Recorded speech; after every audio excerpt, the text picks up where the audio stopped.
que cada especie ya se ha demostrado a qué loco se encuentra, en qué gen se encuentra. Se va a la codificación. Claro, la compatibilidad cercana. Ese es un tipo, ¿ya? Es un tipo enfocado a ese aspecto.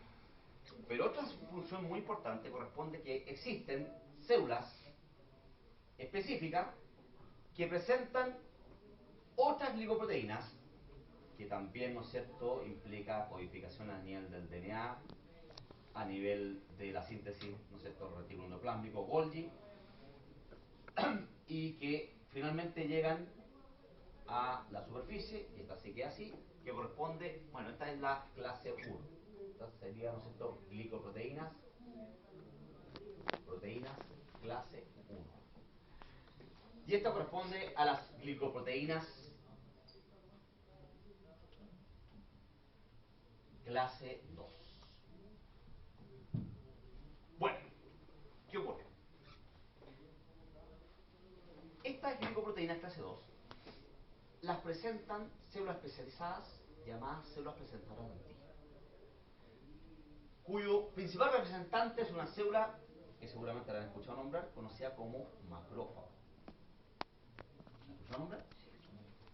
Macrófago se llama así porque tiene la propiedad de fagocitar grandes estructuras. Y vamos a entender qué significa fagocitar porque corresponde a un proceso de traspaso de moléculas de gran tamaño a través de la membrana. Bueno, resulta que, ¿qué ocurre? Que aquí lo que dijimos es presentar antígenos endógenos propios o bien antígenos propios alterados. ¿Ya? Aquí ocurre que esta célula presenta antígenos externos. Por ejemplo, el macrófago fagocita una bacteria. Esa bacteria se internaliza y se procesa. Y dentro de ese proceso se sacan ciertos componentes llamados determinantes antigénicos, que son generalmente secuencias aminoácidas. Por otro lado, viene la síntesis de esta molécula, esta glicoproteína de clase 2, y en un momento en el citoplasma, este determinante antigénico se coloca aquí en el surco, que tiene una secuencia aminoácida específica. Y se presenta al exterior, en ese surco, ese antígeno específico. Este antígeno exógeno, presentado por esta célula presentadora de antígeno, entre los cuales está el macrófago principal representante, se lo presenta a una población específica de linfocitos T llamado helper o ayudador o H. Y este linfocito T, al tener, ¿no es cierto?, la capacidad de receptores que se unen, ¿no es cierto?, con afinidad a estas glicoproteínas, manda señales de diferente naturaleza. Manda señales, por ejemplo, al linfocito B para que se activen y se transformen en células plasmáticas, y estos producen anticuerpos. Y ahí está enfocado, muy sencillo, lo que es la salida ahí. No sé si se acuerdan, antes que se me fuera la pantalla. Pase.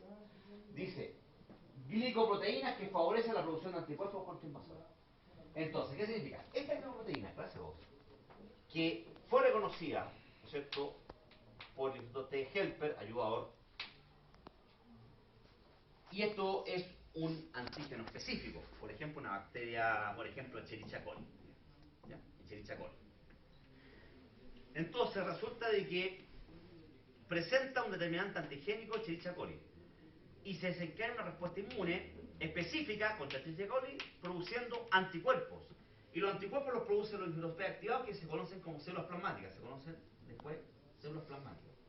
Estos producen anticuerpos, que son moléculas también muy parecidas a estas glicoproteínas, que son como una I, que tienen un segmento estable y un segmento variable. Este segmento variable específico es como la llave para cada cerradura.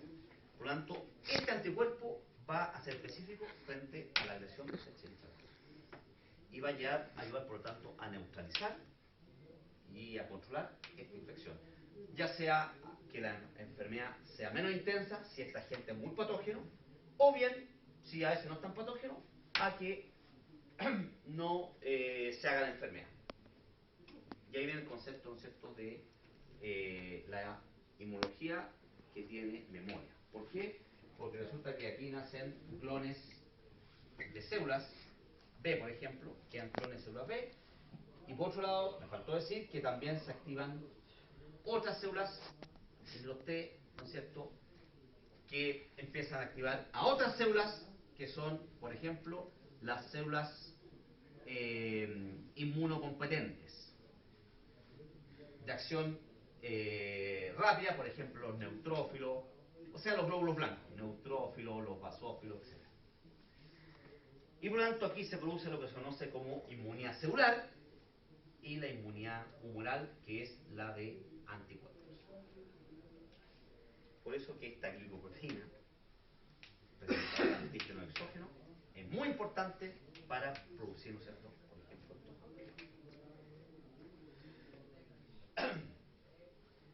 el concepto vacuna. ¿Qué es lo que una vacuna? Es introducir un antígeno de un germen, un agente agresor controlado por procesos biológicos muy específicos y que desencadena la respuesta inmune sin provocar el efecto patógeno. Desgraciadamente, con algunas vacunas ha ocurrido que se ha revertido la situación, con algunas vacunas virales vivas, de que el virus, que está atenuado, quiere decir atenuado que por procesos biológicos su característica patogénica ha disminuido y se ha mantenido su característica antigénica, o sea, de que se desarrolla una respuesta inmunológica, a veces dentro de una población ha empezado nuevamente a adquirir aspectos patógenos. Y así eso ha provocado que algunas vacunas que se han producido finalmente se han sacado, ¿cierto?, porque es un proceso inactivo.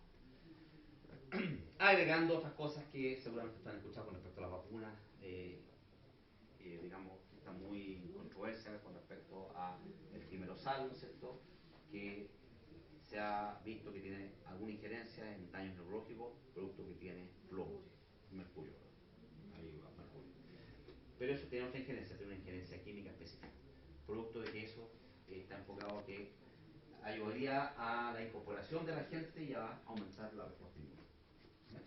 Entonces, el rechazo en los trasplantes está enfocado a este tipo de glicoproteína. La respuesta inmunológica y la capacidad de los organismos complejos, como un animal, como nosotros mismos, de responder frente a diferentes agresiones, a veces, ¿no es cierto?, agresiones cuando las tenemos y respondemos. El problema está en que a veces el agresor es tan severo que la respuesta inmune no alcanza, ¿no es cierto?, a provocarse y nos provoca la muerte, como el caso que está ocurriendo en el caso del virus ébola.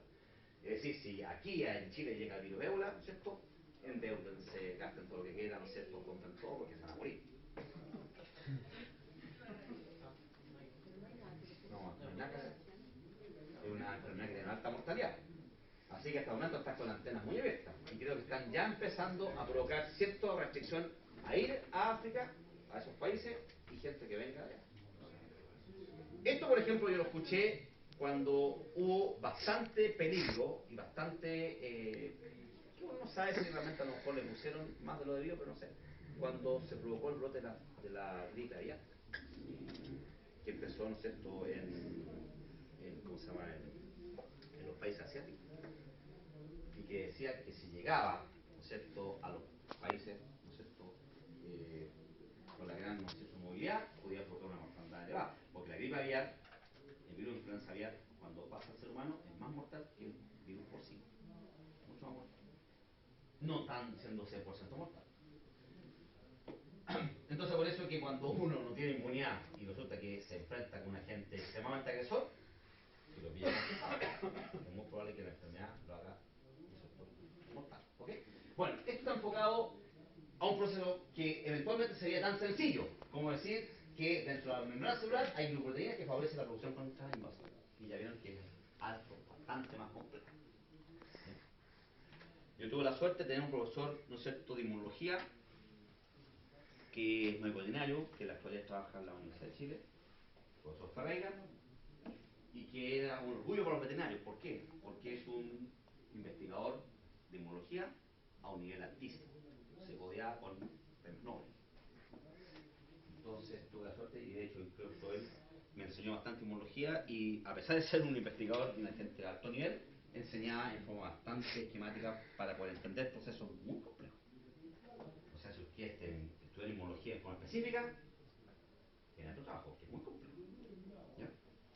Bueno, pero traté de enfocárselo lo más demostrativo posible. Aquí tenemos nuestra linda membrana plasmática. Esta capa lipídica, ¿no es cierto?, con el componente ¿cómo se llama? Hidrofóbico, hidrofílico y las proteínas con diferentes funciones. Esta estructura que nosotros vemos acá fue esbozada, fue postulada a nivel de 1972 más o menos, y ahí se ganó el premio Nobel de medicina. Pues lo digo que no hace mucho tiempo. Bueno, esto para recalcar, ¿no es cierto?, todo lo que tienen que estudiar, ¿no es cierto?, repasar de los diferentes componentes de la membrana, de la célula, junto con la fisiología de membrana. Esto para entender, ¿no es cierto?, que la célula presenta un citoesqueleto. Y el citoesqueleto corresponde a estructuras constituidas por microfilamentos, filamentos intermedios, que es una estructura dinámica proteica. Se están formando y destruyendo, formando y destruyendo. Y por lo tanto los organelos, las diferentes estructuras de la célula no están flotando, ¿no es cierto?, sino que están en un estado como medio gel, estructurado, ¿no es cierto?, en esta citoesqueleto. Esto es importante, ¿por qué? Porque algunas células tienen la propiedad de formarse. Y estos productos que tienen en su estructura proteínas con capacidad contráctil. Y por lo tanto tienen la capacidad de medirse dopo. Y esto le da propiedades, por ejemplo, de atravesar barreras, ¿cierto?, y cumplir funciones importantes. Es el caso del macrófago. Que el macrófago en circulación es el monocito. Y cuando atraviesa la pared capilar y pasa al tejido, se transforma en macrófago.